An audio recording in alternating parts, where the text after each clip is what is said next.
સરહદના છેવાડાના પ્રથમ 24 ગામોમાં મેગા હેલ્થ ચેકઅપ કેમ્પ યોજાયો। Shri Krishna institute of nursing Bhabhar દ્વારા સરહદી વિસ્તારના ગામોમાં મેગા હેલ્થ કેમ્પનું આયોજન કરવામાં આવ્યું। બનાસકાંઠાના સરહદી વિસ્તારને ભારતનો પશ્ચિમી છેવાડો કહેવાય, તેના લોકો સ્વાસ્થ્ય પ્રત્યે જાગૃતતા ના હોય તો એવામાં આ સરહદી વિસ્તારમાં કામ કરતી નામાંકિત એકમાત્ર સંસ્થા Shri Krishna institute of nursing Bhabhar શિક્ષણ સાથે સ્વાસ્થ્ય પ્રત્યેની જાગૃતિના અવનવા કાર્યક્રમો યોજી પોતાની સેવાની સુવાસ ફેલાવતી હોય છે।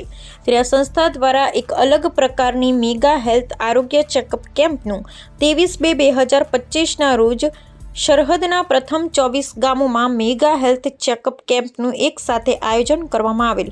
શ્રી કૃષ્ણ નર્સિંગ કોલેજના 500થી વધુ વિદ્યાર્થી અને 50 ફેકલ્ટીની 24 ટીમો, જેમાં દરેક ટીમમાં ડોક્ટર સહિત લેબ ટેકનિશિયન સહિતની ટીમ દ્વારા blood pressure, sugar test, blood test, body mass index સહિતનું હેલ્થ ચેકઅપ કરી શકાય।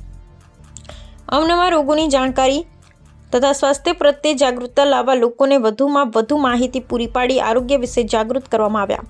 ટ્રસ્ટી સરતાનભાઈ દેસાઈએ જણાવ્યું હતું કે સીમાવર્તી લોકોમાં આરોગ્યની જાગૃતતા આવે તે હેતુ પાણી પહેલાં પાળ બાંધવી, પોતાના શરીરના આરોગ્યની ચકાસણી કરવી અને સ્વાસ્થ્ય પ્રત્યે જાગૃતતા મેળવી તે હેતુ શહ બોર્ડરના છેલ્લા 24 ગામના આ વિસ્તારમાં આવા પ્રોગ્રામનું આયોજન પ્રથમ વખત થયું છે, જ્યાં હજારો લોકોએ તેમજ બાળકોએ આરોગ્ય ચકાસણી કરાવી હતી।